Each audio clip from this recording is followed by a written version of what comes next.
Thank you for joining us on this episode of SeniorLivingGuide.com podcast. If you enjoy this podcast, we have over 24 episodes of senior and caregiver resource podcasts that can be listened to and followed most anywhere you enjoy your music or podcasts, such as Spotify, Apple Podcasts, Google Podcasts, and even Alexa, and many more. I am your host, Darlene Mahoney with SeniorLivingGuide.com. I am excited to share the news that our national reach website provides seniors and their caregivers a one-stop shop to finding senior housing, assisted living, skilled nursing, memory care, or even home health solutions and caregiving services in all easy to navigate website. So check us out. And today we are super excited to have our guest, Dr. Pam Tronetti and Janet Rooks. Dr. Tronetti is an osteopathic physician who specializes in geriatrics. Janet Rooks is a social worker and a dementia care specialist. They work together at the Parrish Senior Consultation Center, where they focus on the care of patients with dementia. Dr. Tronetti is the Director of Aging Services at Parrish, and Janet Rooks coordinates Parrish Senior Solutions, which provides education, resources, and support for seniors and caregivers. So today, ladies, we're going to chat a little bit about something I think we all need these days, and it's sleep. We've got to get some sleep.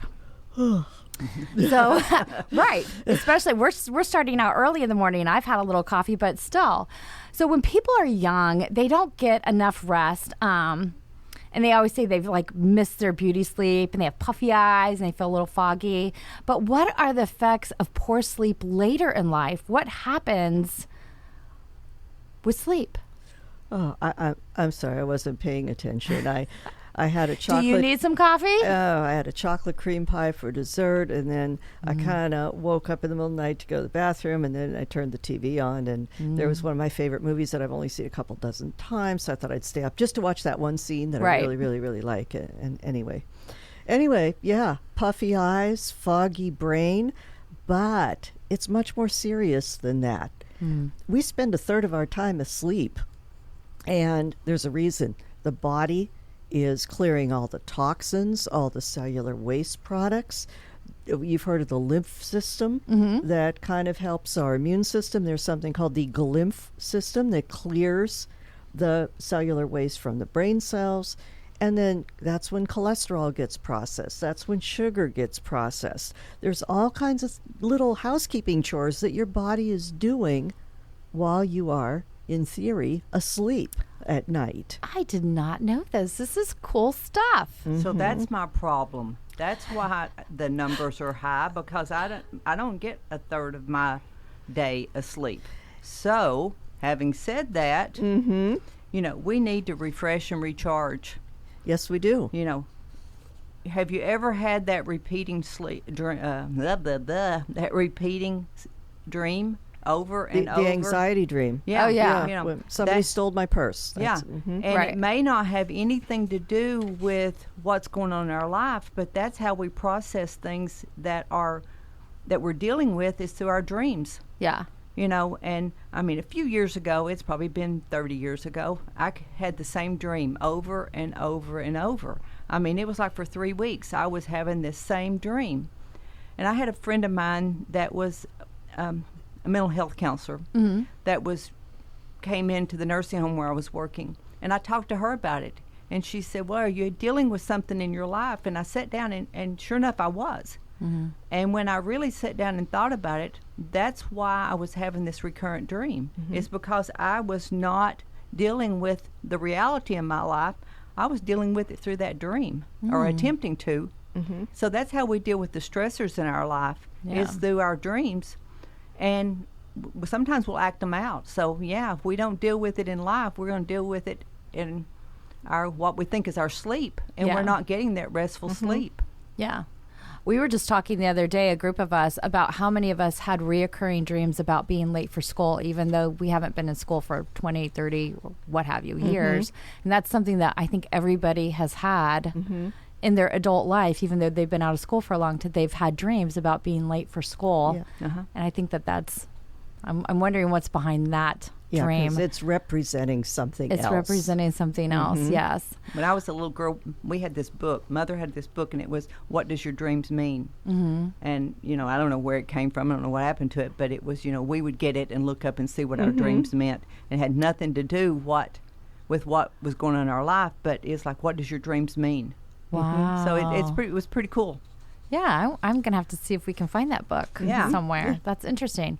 So I'm hearing more and more about sleep causing Alzheimer's disease. Is this something, that's not something we've ever talked about in any of our past podcasts.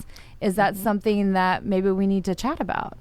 It is, and it's really scientifically based. And we have to remember that how we have sleeping earlier in life affects us as we get older.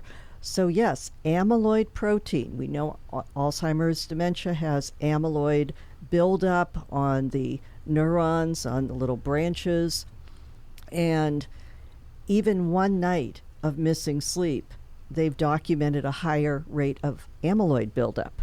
So chronic sleep deprivation, a poor sleep, lifetime of poor sleep, higher risk of developing Alzheimer's disease because your body isn't clearing the amyloid protein.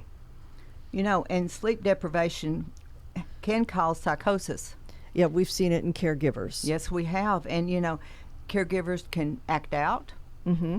They can have seizures. Mm-hmm. They can have behavior problems. Mm-hmm. Just the lack of coping. I've seen it a lot with the caregivers. They'll come in and it's like, I can't do this anymore. And when you start, I call it peeling the layers off the onion and start peeling it back, they are just not sleeping. They're getting up extra early just to deal with the things they need to, because the person they're caring for is keeping them up late at night, waking them up during the day, and they're using the time that their person they're caring for may be napping just to catch up. It's like having an infant, and you're that sleep deprivation for when you were a mom or a dad, and that sort of thing. That sleep deprivation causes anxiety, depression, as I mentioned, the poor coping skills, and you're less attentive.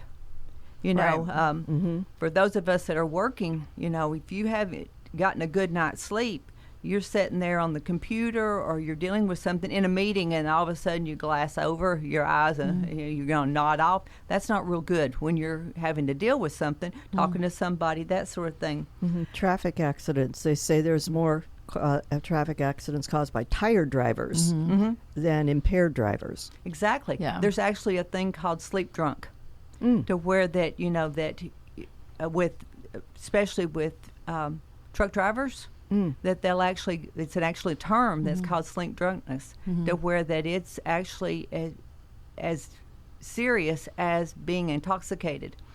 The sleep lab, anyone that is a truck driver, whether it be a local or long-haul truck driver, they actually test them for sleep apnea or any sleeping problems because of that particular condition.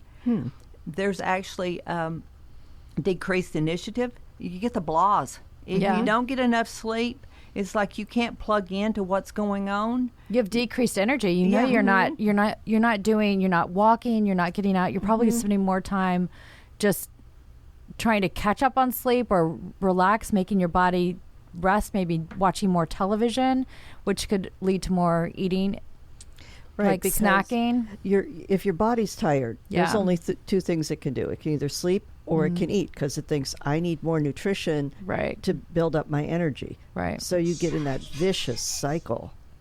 Yeah, exactly. So why can't people sleep? I'm all into history and what our bodies were meant to do physiologically. So the hypothalamus is in the brain. It's a gland, and it manages what we call our circadian rhythm. There's a rhythm to our body. Like, for example, why are there so many heart attacks and strokes in the early morning? Because your body raises your blood pressure in the early morning hours, 6, 7, 8 o'clock, because it knows you have to wake up. So never go to the doctor to have your blood pressure checked early. Make it a later appointment, right? I'm just kidding. Actually, we tell people check it at different times during the day, because we don't know when it might go up. And then also in the mornings, people drink more coffee. So that increases your heart rate too, right? It does. It does. That was a little side. Little side. No extra charge took, for that. I took a side trip there. A little cardiac consultation by Miss Darlene. Yes. So when there's daylight out, the brain is supposed to wake up, and when it's dark, you're supposed to sleep. During the day, cortisol, which gets a bad rap now, they say, oh, it's a stress hormone. Well, it keeps us alert. Mm-hmm. In fact, one of the old tests for depression was we would measure a morning cortisol level, and it was too low. We said, well, your body chemistry is off. That's a cause of depression. Now, another little gland in the brain, the pineal gland, releases melatonin. Melatonin is a neurotransmitter, a brain chemical, and it helps you sleep. Yeah, and you can buy melatonin over the counter, but be very careful about buying that and taking it unless you talk to your doctor and know what you're doing, because just because you're not sleeping, don't assume that it's your melatonin level and doing that. So I have actually taken melatonin, and for some reason it causes me to have like weird dreams. It does that. Yeah. So I'm like, this is not going to be my go-to. More vivid. Yeah. No. Historically, we would work from sun up to sundown. Our forefathers, and foremothers, they would get up when the rooster would crow and sun would come up. They worked hard, and when the sun would go down, they went to bed. And you notice I said they worked hard. They were tired. When was the last time you fell asleep because you were exhausted when the sun went down? Or you were sleepy and not just exhausted. We're tired in our mind, not in our body. Right. And, we can all say, oh, gosh, I'm so exhausted. But why are we exhausted? Right. We can literally be exhausted from sitting at a desk looking at a computer all day and our body not actually moving. Yeah. And be, achy and our joints until you get up and move around. And then all of a sudden you've got that little boost of energy. Right. So, we all get up by an alarm, or we'll wake up before the alarm goes off because of whatever in our mind, because we're thinking about what we need to do. We barely move all day long, as you mentioned, Darlene, and then sometimes we're napping during the day, especially on that Saturday and Sunday afternoons, that if we work Monday through Friday, Saturday and Sunday afternoon, we're napping. Yeah. And as caregivers, you say, well, I don't have an opportunity to nap, but if you sit down and get still, you're going to fall asleep. You're going to nap. Trust me, you're going to nap off. So, question on the napping: to take a 20-minute nap in the middle of the day, is that something you discourage, or do you think that that's a good thing or a bad thing? It depends, and I say that because it may interfere with your sleep. It may interfere with your ability to get into that restful, restorative sleep. If you wait too late, are you napping because you ate something that's made you sleepy? Are you napping because you're exhausted? It all depends. Yeah. Do you think it might depend on the person and the way that they're, because some people can take a nap and they wake up and boom. I have a girlfriend, she can take a 20-minute nap and she's good and raring to go, and then she goes to bed just fine at night. It's just bizarre to me, because if I take a nap, I feel like I'm just sluggish afterwards. I feel hungover. Yeah, exactly. I feel just, it's sleep hungover. Exactly. I just feel so, but I don't, during the week, but on the weekends, if I sit down and I get sleepy and I take a little nap, I just feel so, I'm useless. You're done. I'm done. Yeah. I'm useless. And it will affect my ability to get a good night's sleep. Because I'm going to be up later. It may be a 15, 20-minute nap, but I feel like I have just... Yeah, you want to do like a movie marathon. Yeah, I am hungover. I am just, So it all depends upon the person. Yeah. Yeah, and little kids take naps, but how many times have you said, we spent the whole day at the park, my kid is going to really sleep tonight? Yeah. Because they were running around outside. So we don't run around outside. Yeah. When they do studies on primitive societies, little villages out in the middle of nowhere, these folks sleep. They have a deep, deep sleep. The heart rate goes down to 30 beats a minute. The respiration's slow. We don't do that here. Right. Again, what do? We eat too many calories. We eat all these processed foods. Our body is using more energy to process these foods overnight than it is getting its rest. And we eat very inflammatory foods. The Alzheimer's.org, the arthritis.org, but also a lot of the Alzheimer's websites will tell you the inflammatory foods are making both these processes worse. Yeah, there's actually an anti-inflammatory diet that's out there, that talks about not processed foods and how to eat healthier and to eat cleaner. Right. And it actually helps. Yeah, I think that's really important to look at that. And I know we've talked about nutrition in the past, but eating cleaner, healthier makes a big difference in every aspect of your life. And and don't eat late at night, because if you eat, then your stomach's going to be working on that, and then you've got acid reflux. You've got, you lay down and it doesn't work. It just doesn't work. Trust me. Yeah. I've been there, done that. Have the T-shirt. It just doesn't work. So and it doesn't help, I think, if you're trying to lose weight or if you have weight issues, if you're eating later at night, because you have that just sitting on your stomach all night. You haven't had a chance to kind of work it off or at least move afterwards. Or allow your stomach to do what your stomach's supposed to do, and that's digest the food. Yeah. Yeah.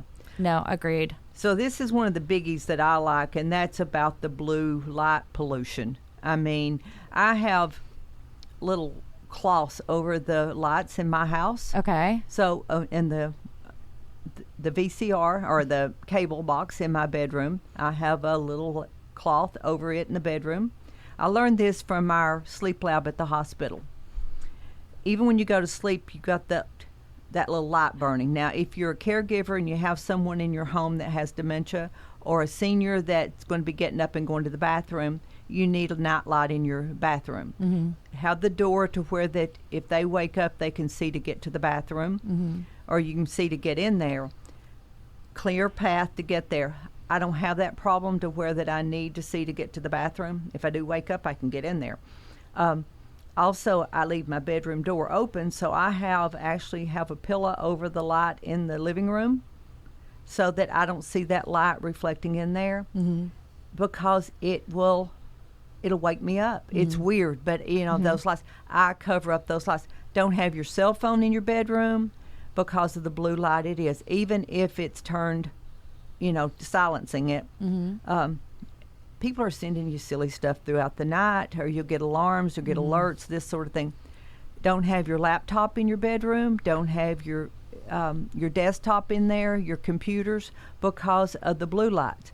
Your TV, turn it off. Turn it off an hour. You're killing me, Smalls. Oh, I know. I think TV in the bedroom is such a bad idea. It is. Yeah, but I preach against that. Well, I have a TV in my bedroom. I set the sleep on, and I'm preaching, but I'm not living up to the preaching I'm doing. But I will have it set with my sleep alarm on it, to where that it'll go off like in 30 minutes to an hour, and I'll go to sleep.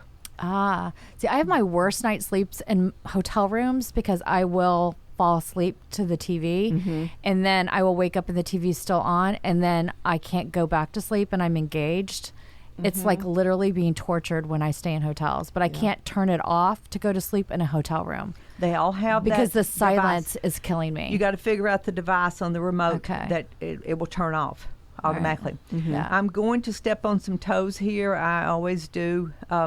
No children in the bed. No pets in the bed.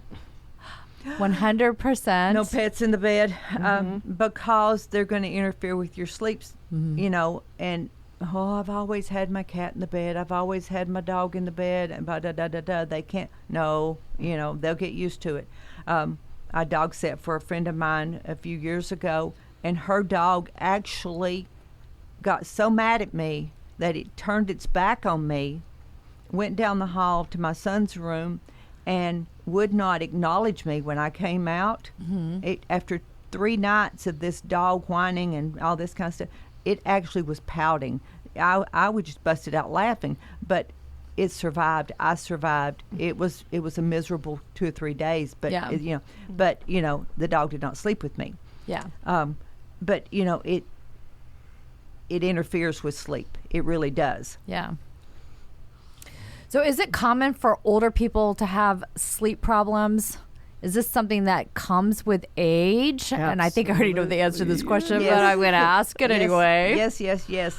And that's due to the brain chemistry. As we get older, it decreases the melatonin level, and that's that natural chemistry, chemical that's in the brain. Postmenopausal changes. Yeah. And I hate that. We sweat. Poor women. Women just get the raw end of the stick every time. But guys get enlarged prostates that keep them going to the bathroom all night, so it evens out. It evens on out? some level. All right.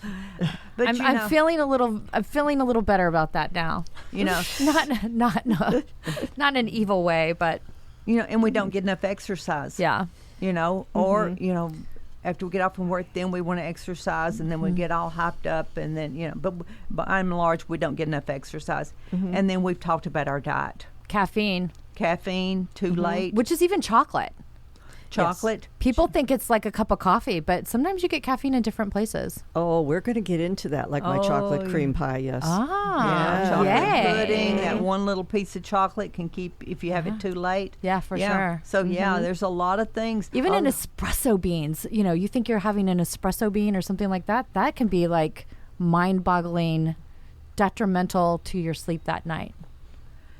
The word alone should tell you. Yes. Espresso Bean. Yes. But and then, like we talked about, the medical problems that just come with age, the nighttime urination, which can actually be a sign of sleep apnea. You think you woke up to go to the bathroom when actually you woke up because your sleep apnea kicked in.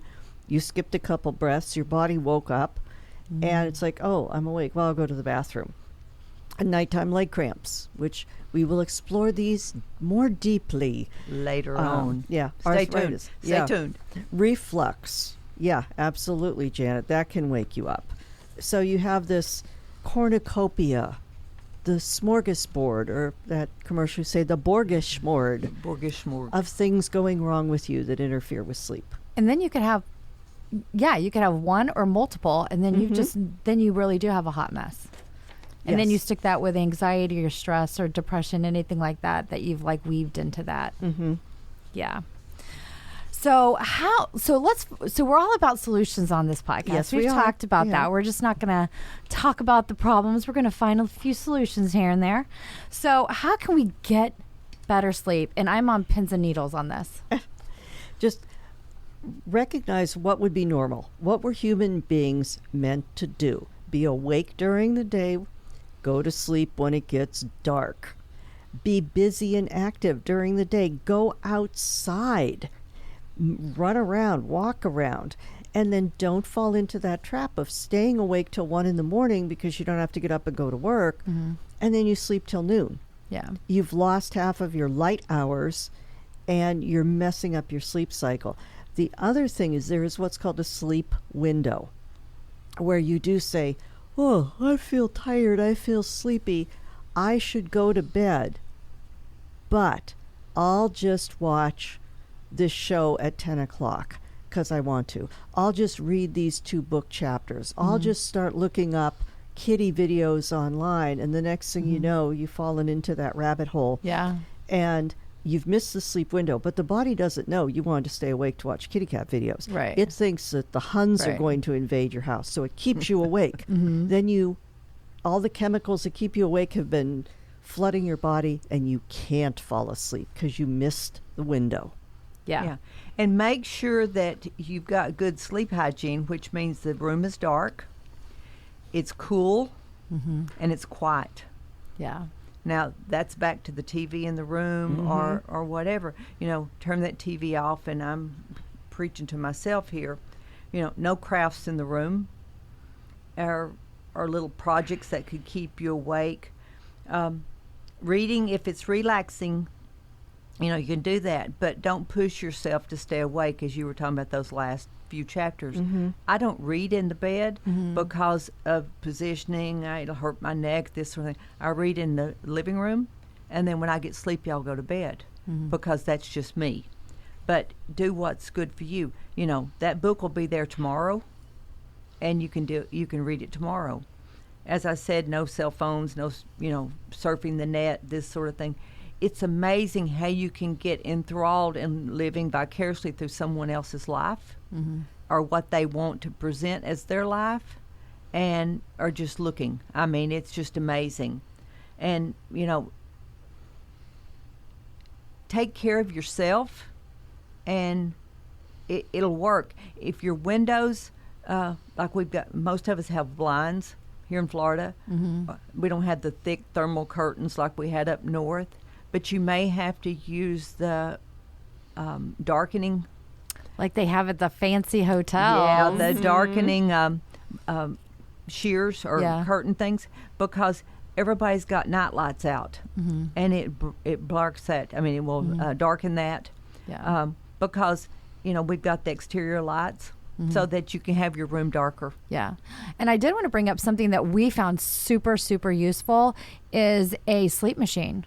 Yeah, that has worked really, really well for us. You can choose multiple, whatever you want, whatever works best for you, like the ocean or rain or storm. And it can go all night, or you can have a time frame on it. I've gotten to where I almost can't sleep without it. It's kind of crazy, and it's almost like a white noise that provides that comfort. And reiterating back, the colder my room is, the better sleep that I get. So I think that's always, it's just there's a comfort of like underneath the blankets. But so people can sabotage their sleep. We've talked about a couple of those things, but what else are people doing that sabotage their sleep? You brought it up. We have to talk about caffeine. Yeah. And when I say, how much caffeine are you drinking? I get two answers. One is, I can drink coffee till I go to bed at night. I've always been able to do that. Well, it ain't working for you now. Your body doesn't do it anymore. Right. The other thing is, I use the word caffeine, and people say, I never drink coffee. Yeah. See? Yeah. Chocolate. A cup of chocolate ice cream is the same amount of caffeine as a cup of coffee. And so, or you have vanilla ice cream with little chocolate bits in it. Iced tea for dinner. My chocolate cream pie was enough caffeine to wake me up. Because what'll happen is you may fall asleep, but the caffeine is being processed in your system, and it will wake you up at 1 o'clock in the morning. Yeah. Cola drinks will have caffeine. And so hot tea, cola, coffee, chocolate. Also, alcohol. People will say, well, I'll just take that little nightcap. It relaxes me and helps me sleep. It may have a paradoxical effect. It may have the opposite effect. And either you can't fall asleep because then you start thinking about all the things people have done that was wrong to you over the years because alcohol kind of disinhibits you, or you fall asleep and you wake up because of the alcohol. So be cautious. I did want to mention something that I know it bothers me. It used to not, now it does. Even if I order decaf coffee, it seems there's enough caffeine per se that it still bothers me. And one thing I did want to ask you about is I've noticed that I don't have allergies often, but if I have like sinus allergies, even if it's not supposed to affect your sleep, if I take one at night, I feel like I have caffeine. Is that something that can be, which you don't really know is affecting you? It's like a Sudafed, but it's a daytime. Well, that's because they're decongestants. Okay. Pseudoephedrine. Take that word apart. Ephedrine, epinephrine, adrenaline. It's all similar. So, it wakes you up. So anything that says decongestant, you're better off rubbing a little Vicks on your neck. Oh, that's a good solution. Yeah. I love that idea because, in all honesty, that's very frustrating when you're all stuffed up and you're ready to go to bed. Because for me, I will get a really bad headache if I go to bed stuffed up. But in the past, I will not go to sleep because the allergy medication keeps me awake. Right. Yeah. Oh, perfect. I love that. Yeah. Go buy some of that today. That good old Vicks salve that your grandma used to use. I know. Yeah. Well, and then worry. Worry's one of the things that'll keep you awake. We never do that. My grandmother would worry, and if she wasn't worrying, she was worrying that we were keeping something from her, and she was worrying that she didn't know about something. But worry will keep your mind racing. I keep a notepad by my bed and an ink pen. So if I wake up and there's something that I've got on my mind, I will reach over, jot it down. I don't turn the lamp on. I don't put my glasses on. I don't sit up and, write it down. Sometimes it's comical in the morning when I try to figure out what I've written down, but it'll come back to me and, I'll figure it out. Yeah. But it purges that out of your mind in the middle of the night, that if you write it down, it's out there. And it's out of your mind, you can go back to sleep. Sometimes laying awake in the middle of the night, you woke up and you're just trying to go back to sleep. Keep your brain busy but not bored. Dr. Pam and I were talking about this. She was going through all the stores in the mall. Yeah, that you give your brain a task that isn't emotionally charged. Right. So if you think about what you said to so-and-so in the coffee shop this morning, what you should have said and what they should have said, but if you picture yourself going through the mall, okay, now I'm at Sears, and then next is the massage place, and then after that is the ice creams. So your brain is focusing on something. As an old Italian Catholic lady, I say the rosary. So I notice that I'm doing what I call a roadrunner rosary. Right. That you start and you're moving so fast. It's like, wait, I didn't even know I was nervous or upset. Right.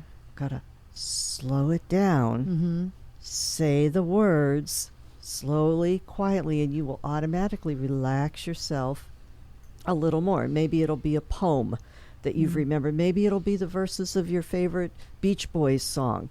But you say the words that are just going to give your brain something to do, something to keep it a little busy, but it's bored. Yeah. Right. And I do relaxation technique. I'll lay there and I'll start at my feet and go all the way up to my head.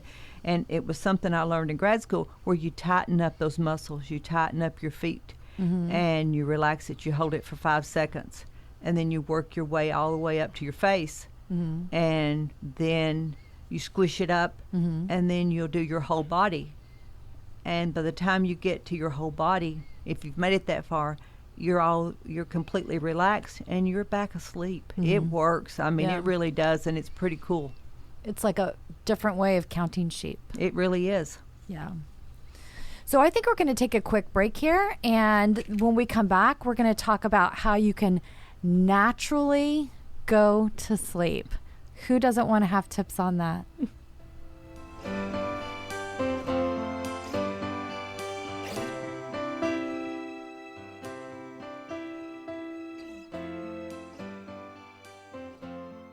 At Parrish Healthcare, we believe every life is poetry in motion, motivated by strength and determination. As your bone, muscle, and joint healthcare partners, we believe in blending the art of healing with the science of medicine to keep your body in motion. We believe in healing patients, healing families, and healing communities. For a free orthopedic health assessment, visit parrishhealthcare.com/orthoaware. Parrish Healthcare, where the art of healing comes to life. Hey, Mom, how's the retirement home search coming? Oh my gosh, I'm just so stressed out. I don't even know where to begin. Well, why are you so stressed? What's the matter? I don't know where to find anything. I just need everything in like one place and know what all the options are. Does the idea of searching for senior housing seem overwhelming and you just aren't sure where to even begin? SeniorLivingGuide.com has great news for you. We offer a one-stop solution to take the stress out of your senior housing search. At SeniorLivingGuide.com, both our statewide Florida edition book and website are created to make your senior housing search very easy for you to navigate. We provide details on communities, including retirement, assisted living, skilled nursing, memory care, and home health, allowing you to decide which best fits your needs and then connecting you directly with those communities. Visit us online at SeniorLivingGuide.com and start your search today and start de-stressing. At Parrish Healthcare, we believe in our community. We believe in keeping our community safe. We believe in the art of healing. We believe in healing patients, healing families, healing communities. We believe in the best and brightest working together for the common good. At Parrish Healthcare, our team focuses on you as an individual because every life is a work of art to us. Parrish Healthcare, where the art of healing comes to life. Visit parrishhealthcare.com/healthaware for a free health risk assessment.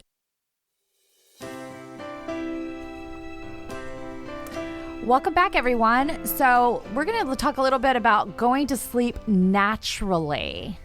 So Janet, tell us a little bit about what you would recommend. Okay, as Dr. Pam was talking about, teas and coffees, decaffeinated tea, or there's herbal teas, the relaxation teas that contain chamomile. You can get tension tamer tea. It's really, or there's sleepy time tea. That is, I love sleepy time tea. I do love me some sleepy time tea. It smells so good, and it just really is. The aroma is just wonderful. Mm-hmm. And speaking of, aroma, there's lavender. Yeah. You can put lavender in your pillow. Mm-hmm. You can get it in a spritz bottle and spritz it on there. Mm-hmm. It just really smells really, really good. There's lavender bath wash. Yes, there is. Mm-hmm. Yeah. And it just really just kind of, just ease you on into sleep. Mm-hmm. Warm milk. Kind of sounds very old-fashioned, but it has tryptophan in it, and the tryptophan is a natural hormone in your body, and it will help you just go into sleep. But not hot chocolate. But not hot chocolate. Don't put your cocoa in there to make hot chocolate. Mm-hmm. And then we talked about melatonin.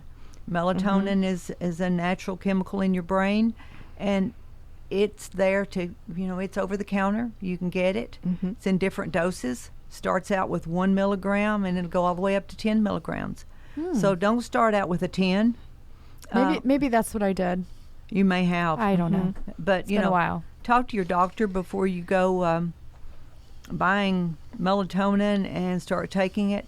And it takes a while for it to get into your system. So it's not like you're going to take a Tylenol and the pain goes away. It's not like, nor are you going to take a melatonin and you're going to have the best night's sleep. It takes several weeks for it to build up in your system. Mm-hmm. So you recommend taking it every night versus just when you think you might need it? I'm not recommending you take it. Okay. I'm just because I'm not a doctor. Okay. But I'm saying that's what it is. It takes a while for it to build up in your system. You need to talk to your doctor for your recommendation. Gotcha. Because I'm just saying, I take melatonin, and my own personal experience has been you have to take it for it to build up in your system. I did talk to my doctor, and this was part of my treatment plan, was that the dose that we came up with that works for me, it's effective for me, and it works for me. But it was part of the treatment plan that my doctor and I came up with. Very, very wise advice. Mm-hmm. And there's a lot of other natural sleep aids out there that I will try to work with the patient. Somnipure is one. Another one's called Calms Forte, like CALMS, Calms. Midnight, MIDNITE. Alteril, ALTERIL. These contain things like melatonin, valerian, lemongrass, chamomile. And you can see what's out there. These are on drugstore shelves, online. And, give it time. Yeah. And read the label.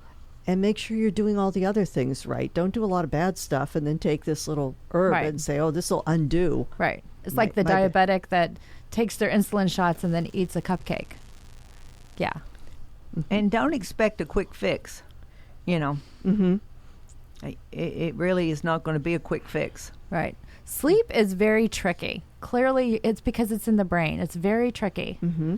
Yeah. And, I'd mentioned earlier about the sleep lab, getting information from the director of our sleep lab. If you're having a lot of trouble sleeping and everything like that, they're there. Talk to your doctor about it. You may have a sleep problem, but there's a lot of information out there, and we're talking about the warm milk. You may go to bed. You may be going to bed hungry, You know, have a little snack before you go to bed or something like that, because it may be that you're not feeding your belly, you're not feeding your brain. I will tell you, if I go to bed hungry, I can't sleep. And that doesn't happen very often, but when it does, it really bothers me. So what about prescriptions and over-the-counter sleep aids? Well, you started talking about taking something for allergy, but you were talking about a decongestant. The allergy pills are antihistamine.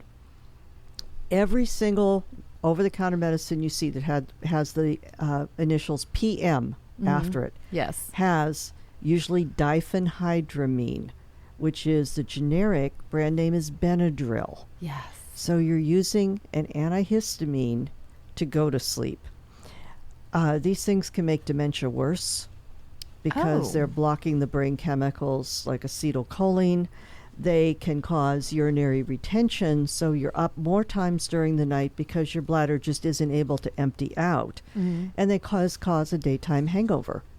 And people think, oh, it's on the shelf. And often they'll come in and say, well, I picked up a sleep aid. Well, what's in it? Well, I don't know. It was the store brand. Well, it probably has diphenhydramine, and that's why mom or dad is sleeping through the night and sleeping through 11, and now they seem to have that hangover and they're drowsy and they can't focus. It's because of that medication. Just makes you feel all over yucky. Yeah. Sounds like. Kind of druggy. And, you know, and sleep meds are that used to be forbidden for dementia patients. Because of that, it does make dementia sometimes worse. And that was the rule for years. I was trained, you do not use sleeping pills in people with dementia until they realized that our caregivers need a night's sleep. So now we can prescribe things like trazodone is an old antidepressant that we're now using to help people with dementia get a night's sleep, relax, and it is an antidepressant. So it might help mood. It sometimes boosts appetite. The real sleeping pills that people are familiar with, temazepam and zolpidem, which is brand name Ambien, even alprazolam, which is Xanax, these can increase risk of falls at night, increase risk of daytime drowsiness, worsen confusion. We use them with a lot of caution and a lot of admonitions about using them safely. Yeah. But we tend to stay away from those. So quick question on like the trazodone. Trazodone. So is this something that would be potentially recommended for dementia patients that are experiencing sundowners? Would this help with that? It wouldn't help with that. No, this is sleep. Okay. Now, not to say that I've never in a million years used it during the day, because I have, but the vast majority of times this is what we're using at night because it can cause drowsiness. But dementia patients that are up all night because they have sundowners. Am I confusing those? You're mixing and matching. Okay. Sundowning usually is from 4 o'clock in the afternoon until 6 or 8. Okay. And it's that late afternoon agitation, upset, more confusion. It's almost like the brain gets tired later in the day. Okay, so I have confused those. Yes. All right, we'll talk about that later. Okay, so does your temperature change while you sleep? Because I think that it totally does, so I'm going to find out what you think. It seems like when you're cold when you're in bed, and then halfway through the night you start kicking your covers off and you're like roasting. Yeah. Or is that just me? And no. And think about the survival. You're living out in the woods somewhere. Maybe you have a little shed and maybe you don't. You fall asleep. The night gets cold at 3 or 4 a.m. Your body is going to warm itself up to survive the night. But now you're in a climate-controlled room and you've got the comforter on. And so, and actually, a sleeping body, I don't know who got money for this study, but they did. Your body heat can warm 2 liters of ice-cold water to body temperature per hour. So, yes. This is not shocking. Yeah, there you go. Yeah, we're going to come over to your house and get tea in the middle of the night because I told her mine would go up to probably 4 liters. Yeah. You know. Oh, my goodness. So, well, and what else did people do? Because we all go to bed and we're all like, oh, I'm chilly. I want my comforter. They used hot water bottles. They would use bed warmers. Yeah. I mean, years ago, they actually put the coals at the foot of the bed and wrap them up and everything because it has foot warmers. Yeah. Mm-hmm. And now we use microwave heating pads. Yeah. You can put that under the sheets. You'll be nice and warm, but then the heat will go away by the time you're sound asleep, and it's not going to keep you warm all night. Sleep in socks. Yeah. Yeah, and then you have to take your socks off at 3 in the morning. Yeah. I cannot Are you stand watching me? I cannot Not stand cameras that are seeing me in the middle of the night. Yeah. I me. cannot stand to wear socks unless I'm wearing tennis shoes and I'm at the gym. I am not a sock person. I would rather have my feet frozen. Isn't that insane? It is. But now I've seen on TV those high-tech mattresses. Janet, have Oh, you seen yeah. those that are supposed to keep you cool all night? I don't know how they work. Well, but- I have a mattress and it has that cooling effect. Oh. It's a cooling mattress and it actually does. And it's to the point that it's actually cold that I had to put a mattress pad on there that kept it from being so cold that I was actually cold. So, yeah, it does work. I mean, it's wonderful. It really is. Wow. I mean, it is. We'll talk, darling. We're gonna talk. We're talking. But there's plant estrogen that sometimes will help with yeah, that. if it's those menopausal med Absolutely, sweats. because we have those heat surges. Different types of sheets. Yeah. They're what kind of sheets are they called? They're The bamboo sheets. Bamboo. I love seen those. my bamboo sheets. And do they work? Yes, they do. Okay, I've seen them advertised. I've never purchased them, Yeah. but I didn't know if they worked or not. They do. Ooh. And they're so soft. They're wonderful. Gonna do some shopping today. And have light, breathable night clothes. Yeah, not the polyester No, that's keeping in all the... Yeah. And they actually, I do know that they make pajamas more for women that are supposed to be for people that get hot at night. Mm-hmm. I have seen those in some department stores. Yeah. I mean, you can not only keep your bedroom cool, but your sleeping environment. Yeah. It's So I pretty think cool. that those are great. So I think even doing some research on different products that are helpful in the bed Yeah. that could be potentially life-changing for some folks. Absolutely. Yeah, I like that. So, there's other things that will help as well. Your diet. If you eat a lot of sweets before later on, it's going to speed up your metabolism. And speeding up your metabolism is going to change it can change your ability to cool down a little bit. Exercise. That can too. And avoid that caffeine. Yeah. And wine, if people drink a lot of wine, does that make them hotter at night? Is that something that's a thing or no? It does in those bars. It does. So you mentioned leg cramps and restless legs. Do you want to expand on that a little bit, Dr. Tronetti? Yeah, a lot of people will say they have the leg cramps, that they'll be sleeping all of a sudden, they'll wake up with that horrible, painful leg cramps.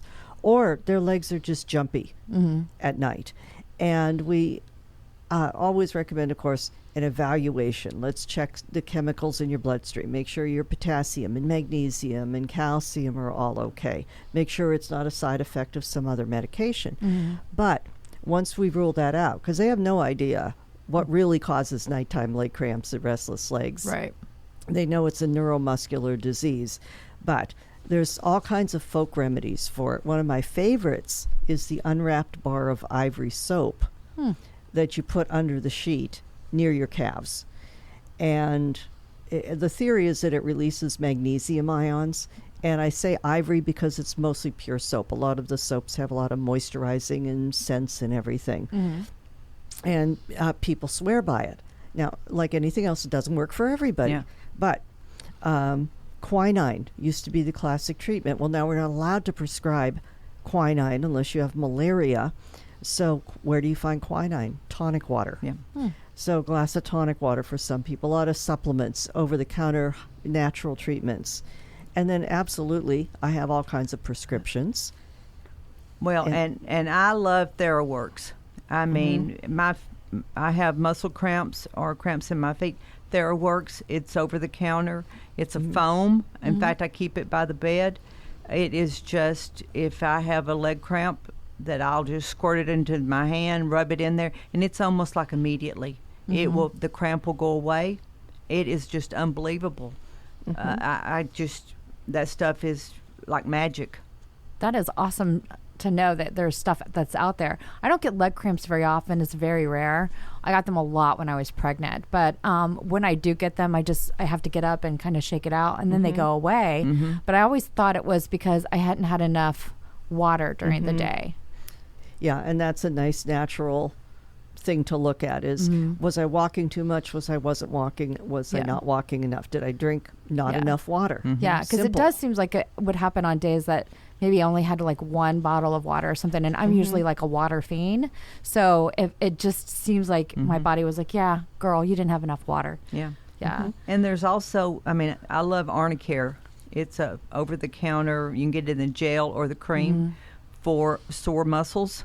Yes. And that stuff is magic. It is good stuff. Fabulous stuff. And it's from the Arnicare plant. So what should you do if you have a sleep problem?